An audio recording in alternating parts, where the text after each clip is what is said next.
మనతో పాటు ఒక భక్తురాలు అయితే ఉన్నారు. తనతో మాట్లాడదాం. ఏ విధంగా తను బాబాను నమ్ముతున్నారు ఒకసారి తెలుసుకుందాం. అమ్మ నమస్తే అమ్మ. నేను ప్రతిసారి వస్తానండి. నేను అనుకున్నవన్నీ జరుగుతాయి.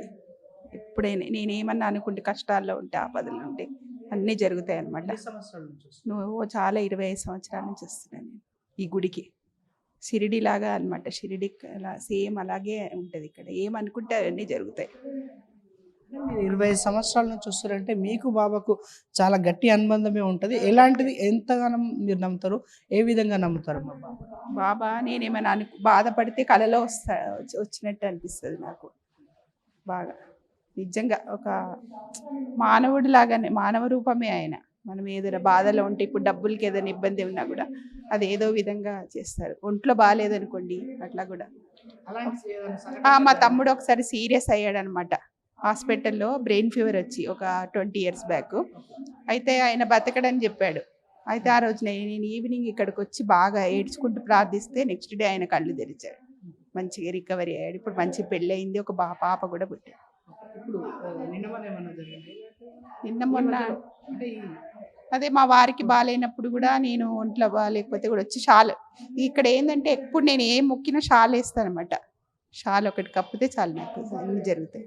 పిల్లల ఎగ్జామ్స్ పాస్ అవ్వాలన్నా, పిల్లల పెళ్ళిళ్ళన్నా అన్నీ మంచి నమ్మకం అంతే. మనతో పాటు ఒక పర్సన్ ఉన్నారు, అడుగుదాం. అసలు బాబాను ఏ విధంగా నమ్ముతున్నాడు ఏంటి తన మాటల్లో తెలుసుకుందాం. నమస్తే. నమస్తే అండి. నా పేరు భైరవదేవన్ శనిగల. నేను టెంపుల్కి చాలా రోజుల నుంచి, గత 10-12 ఏళ్ళ నుంచి టెంపుల్కి నేను వస్తున్నాను. సో ఇక్కడ ఏంటంటే కార్తీక మాసంలో బాబాని బాగా దర్శనం చేసుకుంటారు.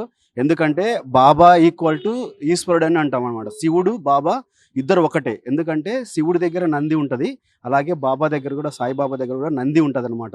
నందీశ్వరుడు ఎక్కడైతే ఉంటాడో అక్కడ పరమేశ్వరుడు ఉంటాడు. ఎందుకంటే పరమేశ్వరుడు నందికి ఒక వరం ఇచ్చాడు అనమాట. నంది పరమేశ్వరుడిని వరం కోరినప్పుడు, నేను నీ వద్దనే నేను ఎల్లకాలం నిన్ను చూస్తూ ఉండాలని వేడుకున్నప్పుడు నంది, సో శివుడు నందికి వరం ఇచ్చాడు అనమాట. నువ్వు ఎప్పుడు నా దగ్గరనే ఉండి నన్ను చూస్తూ ఉండమని చెప్పి వరం ఇచ్చాడు. సో బాబా దగ్గర నందీశ్వరుడు ఉంటాడు, అంటే శివుడి దగ్గర నందీశ్వరుడు ఉంటాడు, అంటే బాబా కూడా శివుడు లాంటి వాడే అనమాట. సో ఈ కార్తీక మాసంలో నెల రోజులు ఎవరైతే బాబాని బాగా వేడుకుంటారో, బాబాని దర్శనం చేసుకుంటారో, బాబాకి సన్నిధిలో ఉంటారో, బాబాని ఎప్పుడు కొలుస్తూ ఉంటారో, వాళ్ళకు బాబా ఎప్పుడు వాళ్ళ వెంటే ఉంటాడు. వాళ్ళకి ఏం కావాలన్నా బాబా చూసుకుంటాడు అనమాట. నా వరకు అయితే బాబా నేను ఏం వేడుకున్నా ఇచ్చాడు, ఇప్పటికి ఇస్తూనే ఉన్నాడు అనమాట. సో బాబా దయవల్ల నేను కానీ మా ఫ్యామిలీ కానీ చాలా చాలా హ్యాపీగా సంతోషంగా ఉన్నాము. సో కార్తీక మాసంలో శివుడిని ఎంతైతే నమ్ముతారో సాయిబాబాను కూడా అంతే నమ్మండి, బాబా దగ్గరికి రండి. సో మీరు శివుడికి ఇవ్వాల్సింది బాబాకి ఇవ్వచ్చు, బాబాకి ఇచ్చినట్లయితే శివునికి అది చెందుతుందన్నమాట. Thank you Sainath. నా లైఫ్లో చాలా, ఒకటేని కాదు, చాలా మిరాకిల్స్ ఉన్నాయన్నమాట. ఒకప్పుడు నాకు హెల్త్ బాగాలేనప్పుడు బాబా చూసుకున్నాడు. మా మదర్ గారికి కూడా హెల్త్ బాగాలేకపోతే బాబా దగ్గరికి వచ్చి వేడుకుంటే మా మదర్కి హెల్త్ బాగుందనమాట. ఇలాగా హెల్త్ పరంగానే కాదు, ఫైనాన్షియల్గా అన్ని విధాలుగా, నా జాబ్ పరంగా, జాబ్ లేనప్పుడు కానీ అన్ని విధాల బాబా దగ్గరికి వచ్చేసి చెప్పిన వెంటనే, ఇట్లా మెట్లు దిగి కిందికి వచ్చిన వెంటనే నాకు ఫోన్ కాల్స్ వచ్చి జాబ్ రావడం కానీ, మా మదర్కి బాగుండడం కానీ, ఇలాంటివి చాలా మిరాకిల్స్ జరిగాయి. 1 కాదు 2 కాదు, నా లైఫ్లోనే కాదు, బాబా వేడుకున్న వాళ్ళ ప్రతి ఒక్కరి లైఫ్లో మిరాకిల్స్ జరిగి ఉంటాయి. ఖచ్చితంగా అలా జరిగి ఉంటేనే, బాబా దగ్గరికి వచ్చితేనే అలా జరిగిపోతాయి అన్నమాట, అంతే.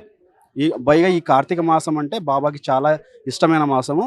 సో కార్తీక మాసంలో శివునితో పాటు బాబాను కూడా మీరు వేడుకోండి. బాబాను కూడా దగ్గరికి వచ్చేసి శివుడికి సమర్పించాల్సింది బాబాకు కూడా సమర్పించవచ్చు అనమాట. Thank you so much.